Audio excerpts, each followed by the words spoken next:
Alors, comme vous l'avez dit, j'ai un parcours très atypique. J'ai commencé avec un diplôme d'ingénieur, donc rien me prédestinait à être avec vous, puisque c'est un diplôme d'ingénieur en industrie alimentaire. Donc, j'ai fait quelques années avec Nestlé, en recherche fondamentale, donc on est vraiment loin de ce domaine. Ensuite, j'ai fait un MBA spécialisé luxe, donc on est dans un autre domaine. J'ai beaucoup travaillé sur la joaillerie, et puis aussi pour Nespresso, avec un certain monsieur que vous revoyez souvent à la publicité. Donc je suis à l'origine de ce projet. Et puis j'ai décidé que j'en avais pas assez. Donc j'ai rajouté une autre corde à mon arc. Et puis je me suis spécialisée dans la littérature jeunesse depuis 2 ans. Je participe à des chroniques avec Ricochet, avec l'équipe Ricochet. Je fais des chroniques plutôt sur la littérature jeunesse et les relations familiales. Donc je choisis des albums qui sont principalement orientés sur le lien intergénérationnel, mais tout ce qui est familial, parce que ça me touche, puisque ça me parle. Et je prends des albums parce que par ma formation et mon expérience en communication, j'ai plutôt le côté visuel, et donc j'ai rajouté un peu le côté plutôt texte que je connaissais moins. Je vais vous parler de mon travail de mémoire. Donc c'est un travail qui demanderait beaucoup de temps, donc on va abréger, donc vous m'excuserez, je serai obligée de survoler le sujet. Une partie, vous pourrez la retrouver déjà sur le site Ricochet, parce que ça fait l'objet d'un article. Et puis la deuxième partie, eh bien, on va essayer de voir ce que je peux vous en dire. Donc, c'est de ce côté. Donc je vais commencer par vous dire de quoi je vous parle aujourd'hui. Donc les concepts étudiés, alors vous l'avez entendu et réentendu depuis 2 jours. Je voudrais juste vous dire dans quel contexte moi j'ai étudié ces points. Donc j'ai repris les 3 points qui sont dans le titre du colloque, les racines, la transmission et les souvenirs. Et je vais vous dire comment moi je les ai interprétés pour cette étude. Ensuite, la transmission intergénérationnelle dans sa globalité. Et puis le parcours de vie, parce que c'est un sujet qui m'intéresse beaucoup, c'est le récit de vie. Et je voulais le voir, comment on pouvait appliquer un récit de vie qui est plutôt sur une vie et pas un enfant, et comment on peut le transcrire sur un enfant. Donc en premier lieu, le lien intergénérationnel. Alors, j'ai pas les lunettes pour les sources, mais vous pourrez les lire. Elles sont mentionnées en bas des diapositives. Donc le lien intergénérationnel renvoie à autrui, à la rencontre avec l'autre, plus jeune ou plus vieux. Il fait de chacun de nous un héritier ou un passeur de la mémoire, de l'histoire, des savoirs ou encore du patrimoine.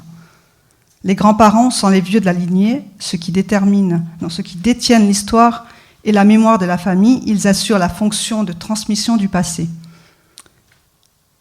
Si on prend le terme de transmission, je me suis intéressée bien sûr à la transmission familiale, consciente et inconsciente. Donc ce que l'on peut dire, c'est que la consciente, on voit de quoi on parle. Par contre, on a toute cette problématique des secrets. On dit les secrets suintent, et c'est assez toxique pour le développement des enfants. Donc je voulais aussi intégrer ça dans le côté transmission. Et puis, on voit que la mémoire familiale, finalement, c'est un outil de transmission. Le 3e volet de ce colloque était la mémoire et donc les souvenirs. Et j'ai essayé de trouver des définitions dans la littérature qui pouvaient parler de la mémoire familiale dans différents documents. Et donc j'ai trouvé comme définition que j'ai retenue pour ce travail: la mémoire familiale correspond à l'ensemble des souvenirs que tout individu à un moment donné possède à propos de sa famille d'origine. Donc je ne vais pas vous lire tout, mais ce qui était intéressant aussi, c'est qu'il y a une distinction qui a été faite par Anne Muxel entre une mémoire collective et une mémoire individuelle. Et on parle plutôt d'une mémoire individuelle dans le cas du récit de vie, mais on voit qu'il y a quand même des souvenirs qui vont être des souvenirs collectifs. Donc c'est pour ça que j'ai voulu mentionner quand même qu'il y avait 2 types de mémoire. On est en littérature jeunesse, donc je voulais avoir quand même un petit point sur l'enfant. L'enfant, c'est donc dans ce cas, chaque homme va éprouver un besoin universel de quête de racines et de repères dans le passé. Et on voit que c'est important pour le développement de l'enfant. Donc voilà, j'ai une autre citation qui dit: pour se construire, tout enfant a besoin de connaître les liens qui l'unissent à ceux qui l'ont précédé et à ceux qui l'accompagnent. Il a besoin justement d'avoir une histoire, un passé, pour pouvoir construire un futur. La littérature jeunesse, j'ai voulu aussi, en introduction en tout cas, parler de ce que j'avais étudié. Donc par rapport au développement de l'enfant, je me suis intéressée plutôt à des ouvrages qui étaient entre 3 et 6 ans. Par la littérature et le fait que c'est une littérature une lecture accompagnée, l'album était plus approprié. Ensuite, pour aller plus précisément, c'était un album narratif et pas un documentaire.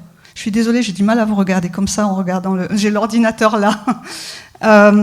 Et ensuite, quand tous les paramètres ont été définis, j'ai regardé ce qui se faisait à partir de l'année 2000, donc sur 20 ans. J'ai trouvé 400 ouvrages. J'ai réduit à 160 quand il s'agissait de transmission. J'en ai à peu près emprunté 120. Et puis sur les 120, j'en ai sélectionné 40 qui correspondaient à ce que je voulais dire et qui pouvaient couvrir la globalité du sujet. Donc j'ai pas mentionné, mais il devait être actuel, donc ça veut dire qu'il devait être encore présent dans les catalogues des maisons d'édition, et il devait être assez récent. Donc j'ai essayé de sélectionner des ouvrages qui étaient après 2010. Donc en ce qui concerne l'étude, la deuxième partie, donc la transmission intergénérationnelle, je me suis intéressée au contenu, ce qui était transmis, aux obstacles. Donc on en a parlé aussi, c'est entre autres les problèmes nésiques, donc la maladie d'Alzheimer, l'oubli. Et puis les supports, quels supports on utilise pour transmettre, dans bien sûr la littérature jeunesse. Donc au niveau du contenu, j'ai appelé ça le présent du passé, parce que finalement on parle du passé mais au présent. J'ai segmenté, j'ai créé une matrice entre la mémoire collective et la mémoire individuelle, et puis j'ai pris 3 thèmes, le savoir, la culture et la... J'ai du mal à lire. Et l'histoire. Voilà, merci. Ensuite, j'ai regardé les obstacles, mais très brièvement, et puis les supports. Je vais passer plus vite. Donc, le présent du passé, le savoir, donc au niveau du collectif, c'est le savoir-être, en fait, c'est les leçons de vie. Et puis, vous voyez les titres des ouvrages qui ont été retenus. C'était l'échange, la transmission de la joie de vivre, des petits bonheurs, des petites choses simples, la méditation, qui est assez un thème tendance actuellement. Et puis la citoyenneté, c'est quelque chose qu'on ne trouve pas beaucoup. Et puis en plus, ce qui était intéressant, c'est que c'était des personnages noirs, ce qu'on ne voit pas beaucoup dans la littérature pour enfants. Au niveau de la mémoire individuelle, le pendant du savoir-être, c'était le savoir-faire.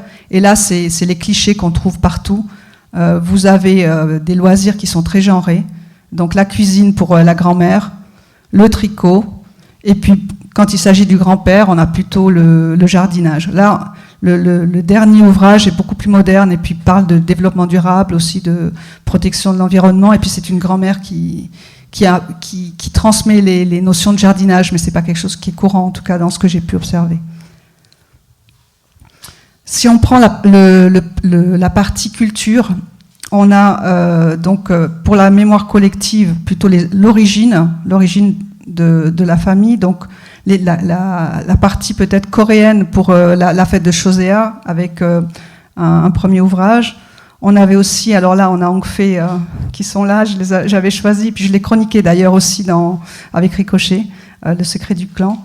Donc là on a plutôt un héritage ancestral japonais, l'art aborigène, et là c'est plutôt une transmission transgénérationnelle et pas intergénérationnelle. Et puis, on avait aussi des croyances africaines. Donc, c'était intéressant de voir que tout peut être couvert.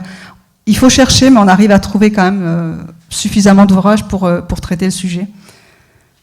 Pour la mémoire individuelle, la tradition familiale, on a par exemple une berceuse. C'est un ouvrage américain qui a été traduit par les éditions des éléphants. Alors, je fais un tout petit aparté. J'ai un ouvrage qui a été publié avec les éditions des éléphants, qui s'appelle Jardin d'hiver, donc c'est encore un autre pan de mon activité. Il faut se diversifier. Ça dérange les gens, mais c'est comme je suis. Ensuite, il y a la boîte de souvenirs, et puis ça fait un petit peu rappel à la capsule temporelle. Donc c'est une boîte qu'on enterre avec des souvenirs et qu'on retrouvera plus tard avec des moments de la famille. Il y a l'arbre qu'on plante pour la naissance d'un enfant. Et puis les collections de marrons qui portent chance, comme nous l'a enseigné la Mouti. Donc c'est un livre qui est suisse, donc c'est Mouti par l'appellation qu'on donne à la grand-mère. Au niveau du dernier chapitre des transmissions, il y a l'histoire. Alors bien sûr, la grande histoire, vous en avez parlé beaucoup ce matin. Donc c'est l'histoire avec un grand H. On a la Première Guerre mondiale. On peut aussi avoir le régime fasciste, des déportations de tziganes, et puis la guerre civile en Espagne. Donc on voit qu'on peut aussi couvrir tous les sujets et puis s'adresser à des enfants.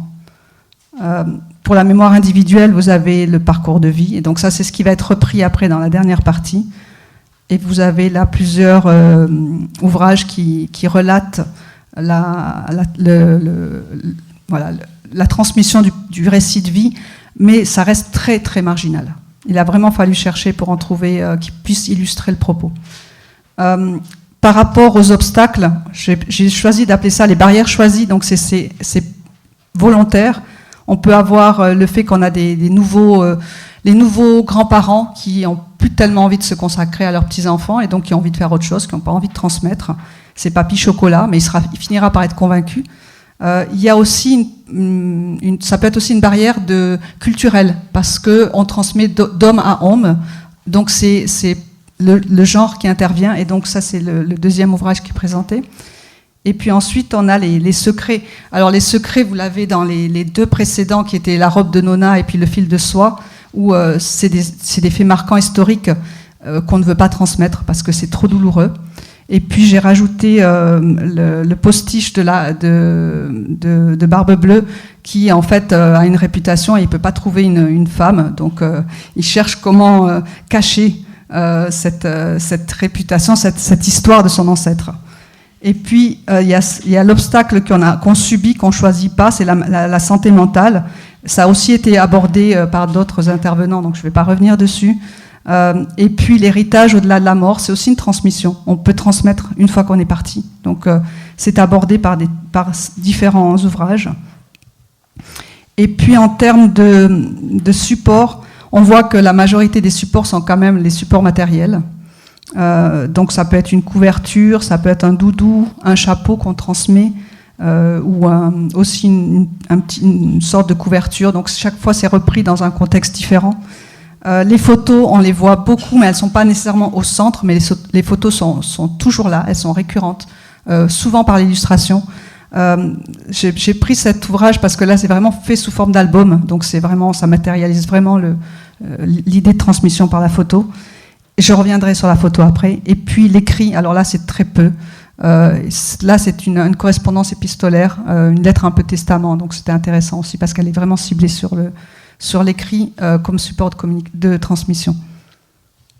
Voilà, donc en conclusion pour la première partie, on peut dire que c'est une thématique qui reste quand même marginale, parce qu'il a fallu quand même vraiment épurer tout ce qui avait été fait pour arriver à trouver des exemples qui étaient précis et qui correspondaient à ce que je voulais dire.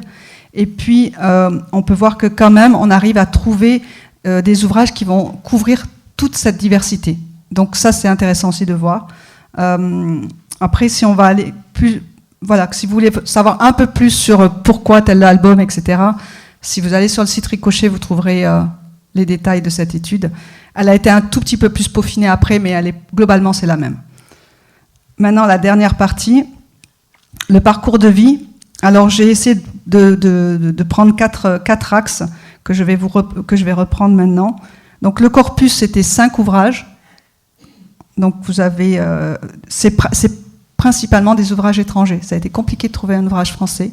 Donc le seul français, c'est Mon arbre. Les autres sont traduits. J'ai voulu aller assez loin dans l'analyse, donc j'ai contacté les auteurs et les illustrateurs, et j'ai regardé les originaux, parce que c'était intéressant aussi de voir les traductions. L'état de traduction, alors même en termes d'italique, par exemple, il y a un italique qui est mis sur l'album de l'Histoire en vers, qui n'est pas mis en français, et qui change toute la lecture en fait. Donc c'est intéressant de voir pourquoi on change, on adapte le texte. Et puis j'avais besoin de valider un peu mes interprétations, et puis j'avais envie d'échanger avec les auteurs et les illustrateurs pour voir eux ce qu'ils avaient voulu dire. Donc ouais, ça a été très, très enrichissant de pouvoir échanger avec eux. Donc si on reprend, voilà, j'ai essayé de regarder ce qui était le contenu, donc l'histoire, qu'est-ce qu'on transmettait, et puis comment on le transmettait, le contenant. Donc la première partie, au niveau du contenu, c'était qu'est-ce qu'on voit à travers ces ouvrages. On voit qu'il y a quand même une représentation qui est très idéalisée. Donc on va avoir des grands-parents qui sont stéréotypés. voilà, avec des attributs qui ne sont pas mis au niveau du texte, mais qui sont mis par les illustrateurs, pardon, où on a des cheveux blancs, on a une calvitie, on a des rides. On n'a pas les nouveaux grands-parents, on n'est pas tout à fait dans la représentation qu'on attend aujourd'hui des grands-parents. On a des marques désuées de la vieillesse, même au niveau vestimentaire. On n'a pas des vêtements qui correspondent aux grands-parents d'aujourd'hui. Et puis, les activités sont genrées. Comme on a vu précédemment, on est toujours sur des stéréotypes.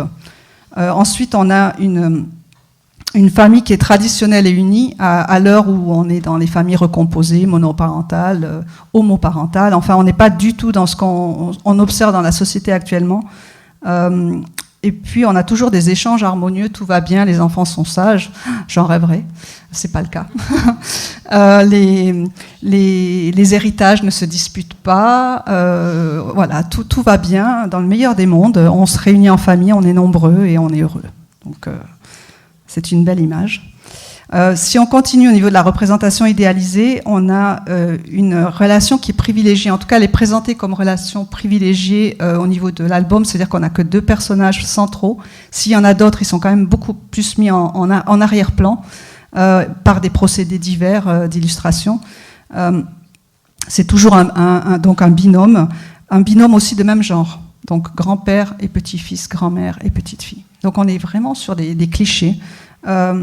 On a une présentation qui est exclusive, ça veut dire qu'ils sont vraiment que les deux, ils sont vraiment isolés par rapport au reste des personnages. Et puis, on a des signes d'attachement. Alors là, par exemple, je reviens sur le binôme enfant et puis aïeul, on observe même des ressemblances. Donc c'est un peu comme un prolongement générationnel. Vous avez sur la première image l'enfant qui grandit et qui parle de son grand-père, et on voit que c'est les mêmes dessins. Et puis là, vous avez les mêmes vêtements. C'est sur l'histoire en vers de mon grand-père. Le premier, c'est mon arbre. Et puis, sur les signes d'attachement, les femmes sont plus démonstratives. Donc, elles enlacent leur petit-fils ou leur petite-fille, puisqu'en l'occurrence, c'est genré. Mais on voit qu'il y a quand même une connivence avec les grands-pères aussi, mais c'est plus dans le jeu. Le deuxième pan qui était au niveau du contenu, qui était le récit de vie, on voit qu'il est universel. Donc on n'a pas d'éléments qui sont très très spécifiques. On va parler de la biographie, donc du récit de vie d'une personne, plutôt que de la famille. Et puis on a un seul cas qui est vraiment autobiographique, qui est mon arbre. Les autres, c'est le petit enfant qui raconte la vie de son aïeul. On a par exemple, un choix subjectif des histoires avec des anecdotes. On n'a pas que des grandes histoires. C'était intéressant, celui-ci, c'est Raconte encore grand-mère. Et là, j'avais vraiment besoin de parler avec l'illustratrice parce que c'était assez opaque ce qu'elle voulait dire. Et puis, je voulais vraiment comprendre. Alors, vous pouvez peut-être pas lire, mais les textes, c'est moi qui les ai rajoutés. Parce qu'à la base, c'est qu'un dessin. Et puis, elle fait des allusions, on verra plus tard, mais à l'intertextualité. Elle parle de son oncle qui avait déménagé. Enfin, il y a beaucoup de choses, la grand-mère, et c'est pas facile à lire, mais ça laisse l'interprétation aussi pour l'enfant. Mais il y a beaucoup de choses qu'elle a voulu dire dans ce dessin. Ensuite, on a la multiplicité des supports.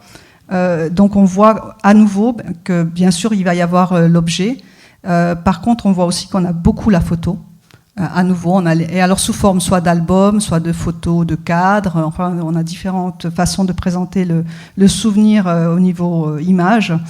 On a bien sûr la prédominance de l'oralité, puisque c'est une transmission qui est faite de façon orale. C'est pas un grand-parent qui raconte à son petit-fils, mais c'est le petit enfant qui raconte ce qu'il a appris de la vie de son aïeul. Et puis, j'ai parlé de support spécifique parce qu'en fait, chaque ouvrage utilise un autre support pour parler de cette transmission. Donc, l'histoire en vers de mon grand-père, c'est des taupières qui sculptent. Le visage de Mamina, c'est des rides. On a Raconte encore grand-mère, c'est avec la robe de la grand-mère qui évolue. Enfin, chacun a un support différent. La couverture, c'est un patchwork.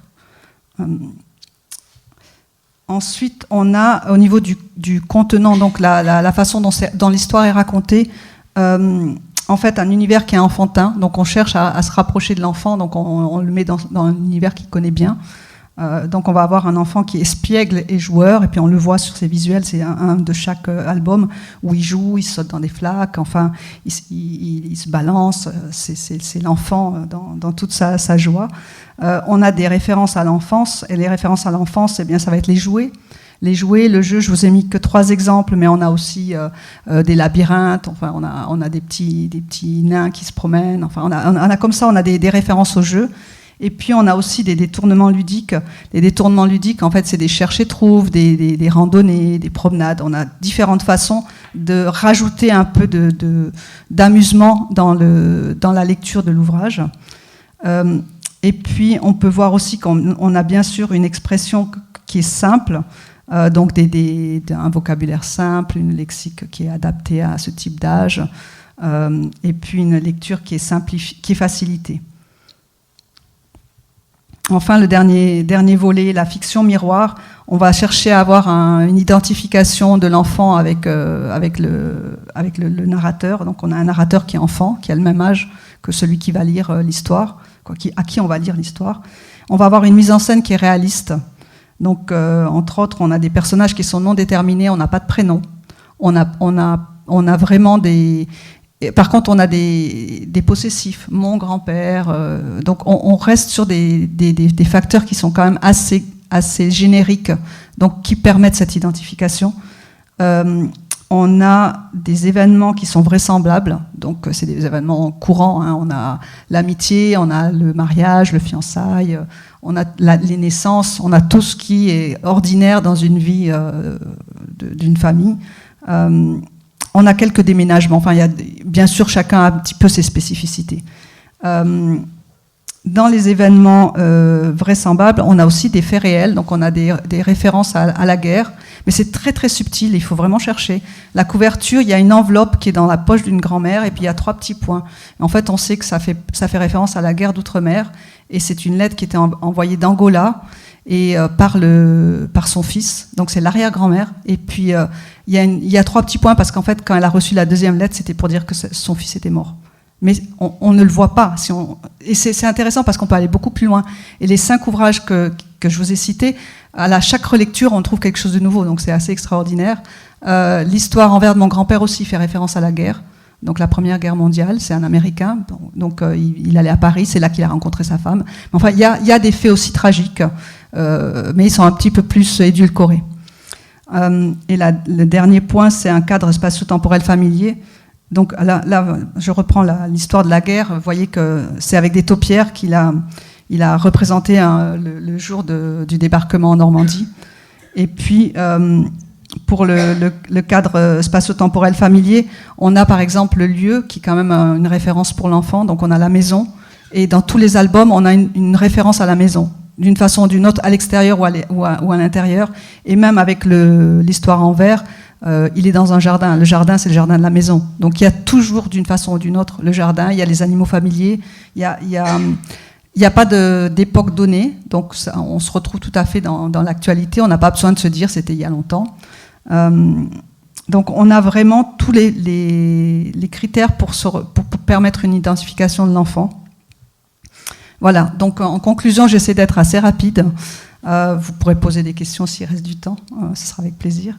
Ce que je peux dire, c'est qu'il n'y a pas beaucoup d'acteurs qui parlent de ce sujet. L'album, pour moi, reste un support potentiel, mais qui est peu exploité à ce jour. Et un peu plus en détail, on va dire que l'analyse des ouvrages pourtant récents révèle une distorsion entre les représentations et la réalité observée. Donc on a vu tous ces stéréotypes, la composition de la famille, même la photo, on n'en est plus à la photo sur papier. On a tous des quantités astronomiques de photos numériques dans nos téléphones, mais on n'a plus d'albums photos, donc on n'est plus du tout, on a un vrai décalage avec la réalité. On a aussi des étapes de vie qui sont universelles, bien que avec des anecdotes qui sont vraisemblables, donc on n'est pas dans la fantaisie. Et puis, on a des faits historiques qui sont bien réels. Donc ça, c'est intéressant parce que ça va bien dans le sens du récit de vie. Ensuite, on voit qu'on a ces deux langages interactifs qui vont être un support privilégié parce que l'un complète l'autre. Donc l'album s'avère être un bon support pour pouvoir parler de la thématique. Et enfin, on peut dire que les albums étudiés vont toujours proposer des situations favorables au processus d'identification. C'est ce qu'on a vu dans le 4e point. Donc c'est les 4 points que je vous ai présentés, que je résume sur ces 4 lignes. J'ai été vite, donc je ne vous ai pas dit, mais en fait, tous les événements sont quand même des événements qui sont positifs. Il y a eu quelques petites allusions à le décès du grand-père, parce qu'ils sont pratiquement tous veufs, donc ça correspond à la réalité. Mais en général, c'est quand même toujours sur des événements qui sont assez positifs. Et puis, je conclurai en disant, l'offre éditoriale saura-t-elle évoluer pour s'adapter aux mutations sociétales ? Parce qu'aujourd'hui, je trouve qu'on est un petit peu encore en décalage, en tout cas pour ce type d'album, puisque on a une nouvelle génération de grands-parents qui sont plus jeunes, qui sont disponibles pour eux, pour leurs activités, qui voient une nouvelle vie amoureuse et qui ont moins de temps pour leurs petits-enfants, qui n'ont pas envie parce qu'ils sont en meilleure santé, parce que là, il y a l'allongement de la durée de vie. Donc tous ces critères démographiques et sociétaux font qu'on n'a plus du tout la même configuration des grands-parents. Alors pour l'anecdote, dans le cadre de ce travail, j'ai fait une animation avec des enfants pour voir, j'ai proposé les albums et je leur ai demandé de faire le patchwork, donc que chaque enfant dessine sur une feuille de couleur une expérience avec leurs grands-parents. Et on aurait après fait ce patchwork pour raconter un récit de vie, c'était l'histoire qu'on avait partagée ensemble. Et j'ai des enfants qui n'arrivaient pas à me dessiner quoi que ce soit. Ils n'avaient pas d'expérience avec leurs grands-parents. Rien. J'ai eu des enfants qui, à force de discussion, m'ont dessiné un bonbon Kinder. C'est quand même triste, parce qu'on dit que c'est important pour le développement de l'enfant, et puis on est un petit peu en décalage là, avec ce qu'on dit et ce qu'on fait. Voilà, donc je conclurai par une dernière image. Tout le monde croit que le fruit est l'essentiel de l'arbre, quand en réalité c'est la graine. Voilà. Merci à vous. Et puis je suis à votre disposition.